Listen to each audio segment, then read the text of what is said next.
Yep. All right, let's go on to the next match here. 6-man tag. We have Stephen Mainz, Gabriel Savage, Bjorg Haaken versus Maverick Wheeler, Shaun Moore, and Clutch Jessie V. I'm going to tell you something right now. Any of these 6 men could win the tournament right now, in my opinion. What I've seen from them at the last event, Jacques, I know that Gabriel Savage has been doing incredible promo work outside of Lutte Academie. I see it. I know everybody has seen it. What's your thoughts on this match? Let me go over one by one. I'm going to start with let's go on Gabriel Savage since you're there. He's as green as a young tomato in the garden. You know, he's only got like a year of wrestling, but you know what? For what I've seen, and you know, I helped him put his match together in the quarterfinals, you know, by Zoom. And I didn't, you know, on paper it was all good, but it's nice to be good on paper, but once you get in the ring, it's another story. And actually, I discovered that the things that he did well, you know, so he knows what to do and he knows what he wants to do that makes him look good, although he's young, he's very young in the business. The other thing that's really going for him is like, Jesus Christ. I think he's done about 30 podcasts, and I think he's done, like, you know, 10 newspapers. He's done 3 TV stations. Every week I'm getting something. Here, Jacques, can I send you this? Can I send this? And then he goes into schools. This guy is like a machine with the social medias. I've never seen that. And I remember when he told me that at the beginning, when the inscriptions came, you know, I told something that the QT, I said, you know, QT, I said, this guy's coming in. I said, what a shape, what a body. He's an old MMA. He used to be an MMA fighter. He's got knowledge of being in the crowd and stuff like that. He's a real athlete. He's got a beer in his name. He's got a gym. So he's a go-getter. So his being green, his lack of knowledge in the ring is something that could play against him or for him, because it could play against him because the other 5 guys, they know how to wrestle, you know, that a lot more than him. But they also may have picked up some bad habits on the way. You know, so if you're a guy like QT Marshall who says, hey, listen, this guy's got the body, he's got the marketing, he's got this and that, and he doesn't have any bad habits because he hasn't been wrestling long enough, you know, so he's coachable, you know, he's manageable, so that'll play for him. And now I'm going to Stephen Mainz. Stephen Mainz, for me, he's a Greek god. You know, every time he comes around, I always ask my girlfriend to leave the building, you know, because, you know, he's got so many nice abs. You know, Jesus Christ, he makes my belly look bad. And you know, so, but this guy, you know, this guy is a great talent, great on the promos. He's an all-around total package for me, from Montreal. Yeah. So I'm very proud because he's representing us so well. So, you know, so my heart goes with him a little bit too there, you know, I got to tell you. Yeah. And then going Bjorg Haaken. Bjorg Haaken's another guy I've been helping quite a bit here since he came from Europe a couple of years ago. Huge guy, talented guy. I gave him some advice on something he was doing wrong, and he corrected it right away. So that's a good thing, playing in his favor. He's so now I'm going to Matt Wheeler there, Maverick Wheeler. Maverick Wheeler. When he came in the ring, he wasn't my choice at all. You know, it was like he passed, like, you know, he wasn't at all in my picks. And then, you know what? I was sitting at home one day, and I was asking myself, why did QT Marshall choose him? And then I went back and I looked at the match. And when I looked at him carefully, I start seeing some things. I start seeing some charisma in his things. I start seeing like he's a go-getter. He's a fast guy. He's got something, that kid. You know, so and now that I've worked with him, and I'm starting to say, oh, he's not ready to give his place up yet, man. I'm telling you, he's not big, but he's there, and he's a go-getter. And then I'm passing on to Shaun Moore. Shaun Moore, man, I got to tell you a funny story real fast. You know, I'm asking promos for everybody for this upcoming show on the 20th of August. So 2 days ago, I get this promo from him. I'm asking everybody for a minute promo, you know, have intensity, and, you know, to talk about their opponents and talk about why they want to win this. And then, so I get this promo, and it's 2 minutes long. It's a minute overtime, you know, and I'm going to myself, and I already cut down some guys home because they brought a minute 15, a minute. I said, no, it's too long. It's too long. So this guy sends me a promo 2 minutes long, but I got to tell you, the promo was just so good. I could eat it up. I'm listening to this guy on the microphone. He's like as good as he was in the ring. He's good on the microphone. He's got intensity. He is the total package. He is one to watch. I'm telling you right now. 100%. Jessie V, he was with us last year. One of the 6 that went to on AEW. He wasn't one of the 4 original winners, but QT chose 2 extra people to go on for the TV tapings and Dynamite and Rampage, and he was one of them, which I look at him and I understand so much. He's got the body. He's got the shape. I mean, he's got the moves in the ring. He does the dives over the top rope. He's about 260 pounds. I don't know, 270. Yeah. And he's diving like a butterfly over those top ropes, and he's just so impressive. And it's so funny because I've been working with him quite a bit there, and then the last year with his promos, because some guys come out and they obviously think that because they have the body and they have the wrestling that it's okay, and I've been explaining to him that's why you didn't make it last year, and then it's just because you're missing the trio there, and the trio is the promos. You have to be able to give a promo. So I've been helping him a lot. And you know what? He's been coming out with some real good promos now, like, more intensity, more like it's not already gained. I didn't win it already. Now I got to go and I got to fight for it in my promos. Exactly. So now it's like, if he's hungry and he gets that promo down on that night in the semifinals, he's going to be hard to beat also. So very much. So that's my thoughts on all these 6. I love these 6 guys. I can't wait to see who that, QT's a funny kind of guy. So I got to wait to see who QT's going to choose. It's going to be pretty amazing. But it was funny because I remember your brother, one of the comments that he gave to Stephen Mainz, even though he had a little screw up on the top rope, he still kept his composure, did the move. And your brother noticed that, and I know that a lot of people will say, he just screwed up there. No, he kept on going, and you know what? I think that goes a long way. And in front of 20,000 people, I've been there, done that. And when you screw up a move, I've been there and done that too. And and when that happens, you just gotta make sure that you keep your composure. You gotta make sure, and being a heel, it's a better thing because being a heel, you could be running the ropes and you could trip on your face, and instead of going like, oh shit, I messed up, you could go like, what do you mean I messed up? What do you mean I messed up? And you could stay in your character and you can make people believe that, hey, was that part of the show or what? That's what my brother Raymond noticed about Stephen Mainz, which got him and also we got to say the truth. Raymond was very impressed by his promo. And his promo. And I had a lot of fun because I worked with Steve on his promo. I got to tell you the truth. I worked a little bit with all that roadmap on his abdominals. That was my idea there. And, so that was fun because that brought him in another place where not everybody could look at their abdominals like that and do an interview, So he's got another one prepared for the semifinals. So I think he's going to be a guy to watch.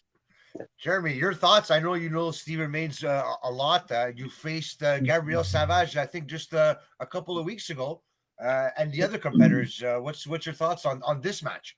Yeah, so we don't have enough time left in this broadcast for me to give all my thoughts on all these guys. So I'm going to try and say as much of what's going around in my brain right now because I got a couple doozies for you. Okay. The first thing I want to say is I personally believe, and you can go back and bookmark this podcast, I believe in this match, there will be a winner of Wrestling Academy 2023. I guarantee it. One of these guys will win, will get $10,000, and will be going to the Nightmare Factory. Guaranteed. Now, I've had the chance to work with a lot of these guys, to either work with them in the ring or to work with them in their match planning at Wrestling Academy. I think it's pretty cool that a lot of them are coming together here for one match. And it's one thing I want to say. So if you guys are watching this, you're in Wrestling Academy. You're one of the competitors. I won this competition, and I won it pretty handily. And it blows my mind that more people don't come to me for advice. It's like, I won this. I know what it takes to win. Plus, I've been to the Nightmare Factory. I know what they're looking for. I know the things that they teach. And if you can show that in your matches, then the odds are they'll want to take you. So to the guys who are watching this, approach me, come to me. I'm here to help you. And the women Like, as well. like, hold on, Frank, hold on. Like, I will give you the cheat code to the video game as to what you need to do and what you need to show. What were you going to say, Frank? I was going to say even the women could go to you or Jessica Black as well and ask for advice as well. You guys, yes, definitely, and some of them have, and that's what I like about this match is that I've kind of had the chance to pass on advice to a lot of them. I'm going to go with the same order that Jacques went in. We can start with Gabriel Savage because it's still fresh in my mind because I wrestled him 2 weeks ago. And of Gabriel, I've seen him work twice. And I'll be honest, like Jacques said that line that I'm definitely going to steal and probably use in a promo, probably not too long from now. But yeah, it's clear that he's not as experienced. He's a little green compared to a lot of the other guys. And I don't know if Jacques wants me to share this story, but I will because it's the truth. Sure. Gabriel was kind of on the bubble when they were choosing the talent for this year. And I was one of the guys who said, you know what? This business isn't all about what you do in the ring. A lot of it is what you do outside the ring too. And if he's got a ton of followers and is bringing a lot of visibility, then that's good for everybody involved in Wrestling Academy.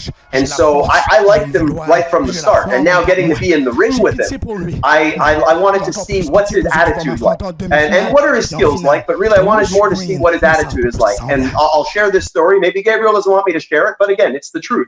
I was impressed that he was at the show early. So we were, starting the show maybe about 7:30, 8 o'clock. He was there at 3 o'clock, just like me. And right away, he was right down to business. Let's talk about what we're doing tonight.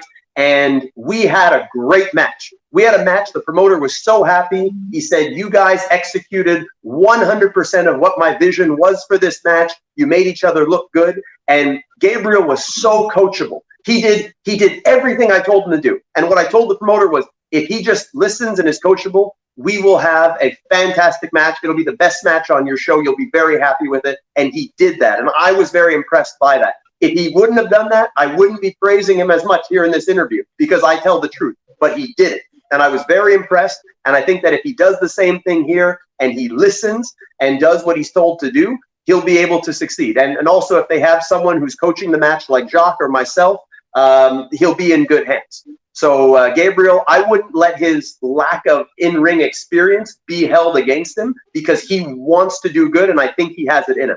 And one other thing I'll say about him is that he's the kind of guy, he sticks to what he's good at doing. He's not going to try to do something outside the box and risk making a mistake. He's going to do what he does, and he's going to do it at 100%. So I like that about him. Now we'll talk about Stephen Mainz, who is one of the few people who approached me and asked me for advice. I think Mainz, for his age too, he's still really young, just a ball of talent. What he does with his body, how great shape that he's in, and he's training all the time. Just go on his Facebook or on his Instagram, you see he's putting in the effort in the gym and in the dieting, which is a part that not a lot of the guys get. The gym part is easy, but the nutrition part, that's a part that's a little harder, and he's very meticulous about that stuff. And he's a great athlete. And the promos are just getting better and better. And that's a lot of the coaching. And that's a lot of what I've been helping him with too, is the promo side. He came to me for help. I'm glad to give it. So it shows me that he's coachable. And believe me, he's hungry. He wants to win. He came so close last year to winning. If you go back and watch the semifinal, it came down to either him or Chris Dillon, who was going to advance from the 6-man that they did. And it was down to one vote. I think it was Jacques' vote, and Chris Dillon got that vote. But he was close.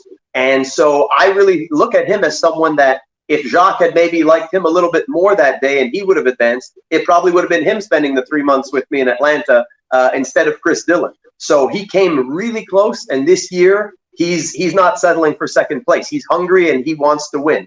So really, like this guy. And I think, like I said, this match, one of the winners is coming out of it. Now we'll talk about Bjorg because Bjorg's someone I've not had the privilege of wrestling. I'm sure it'll happen someday, but I've not gotten to be in the ring with him. But Bjorg impressed me with how coachable he was when I was helping to put his match together at the last show. He listened to all the ideas. He executed it well. Even Jacques, gave him some great advice when we were in the ring before the show, and he applied it. And he was able to, if I use one of Jacques' terms, he was able to seduce Jacques' brother, Raymond, and advanced to the next round. I know he didn't get my vote. He didn't get mine either. He didn't get mine either. I had Carl Gibson, but but he did something that my brother Raymond liked. Yeah, exactly. And I think a lot of that came down to him taking good advice. So now it comes down to, how he's going to fare. Again, in a multi-man match, it's not a traditional one-on-one. But I think for Bjorg, and if he's listening, I'm always willing to help. But I think he sometimes gets lost in the shuffle because last year he was in the semifinals and Mainz was in that match too. And Matsis Mir was in that match. And I think he was one of the more forgettable guys in that match. So I think what he needs to look to is how to stand out amongst these guys where, let's face it, he's not the most athletic in this match. He's not the biggest guy. He's not the best promo. So it's about figuring out how to overcome all of those things. And the way you do it, in my opinion, is through hard work. You got to outwork the other guys. So again, if he's listening, he can always come to me for advice. I'll help anybody. But that's going to be his challenge in this match because I think he's got a great look. I think his promo's pretty decent too. It's just going to come down to when the bell rings, how does he separate himself from all these other great talents and stand out? And then we have Maverick Wheeler, who I'll admit, and one of the first things I said to him when I was, the coach for his match in the first round is, you're the one guy here I don't know. Like, I studied you a little bit, but I don't know you personally. I've not been on a show with you, and I've not been in the ring with you. All I know is the few videos I've seen here on YouTube of your matches. So what I liked about him were two things. One, he was extremely coachable. Like he won me over as a human being. I was like, wow, this is a guy, like if I had a wrestling school, he'd be a great student because he listens and he's willing. He's one of those, you tell him to jump, he says how high. He's one of those guys, and I see a lot of myself in that because I'm the same way. And I like that he's a fighter. He's got a lot of heart. He's kind of like Cody Brown in the last round, who was unfortunately eliminated, but put on such a good performance. He's got heart. He told me he's 33 years old. He's been doing this for a long time, maybe 10, 12 years. He wants to make it.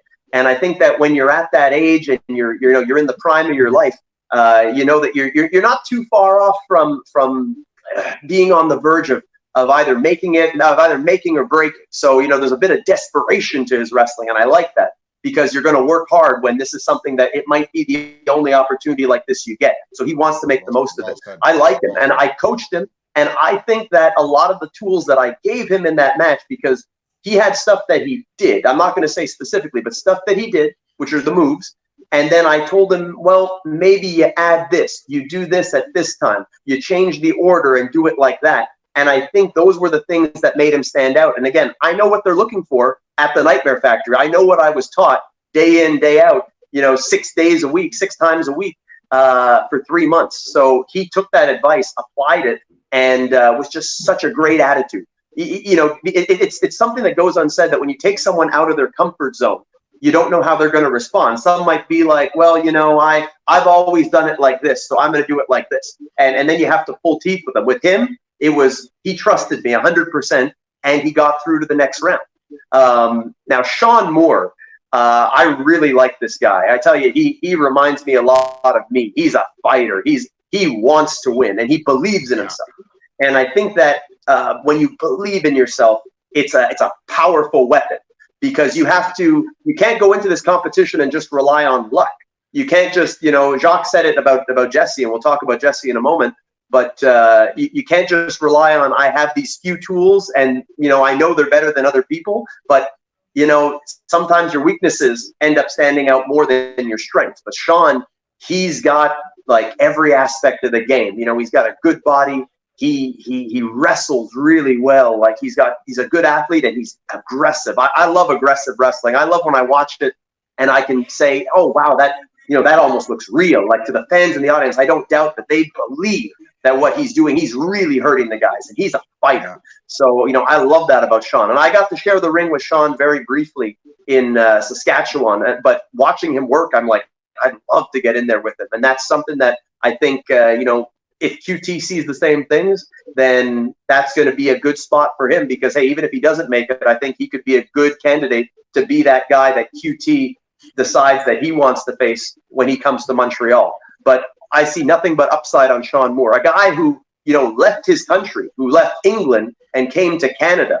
I mean, that takes cojones to do that. Yeah. And he did that because he's passionate about this. He's been to Mexico. He's been international, and he loves the wrestling business. He's kind of a lot like Brandon Bright. It was one of the things I was telling Bobby Sharp, where I said, hey, you traded one Shaun Moore for another one now in Brandon Bright in this round, because he loves the wrestling business. And hey, if you love wrestling to that level, you're a good person in my book. You're someone that I want to sit with in the locker room.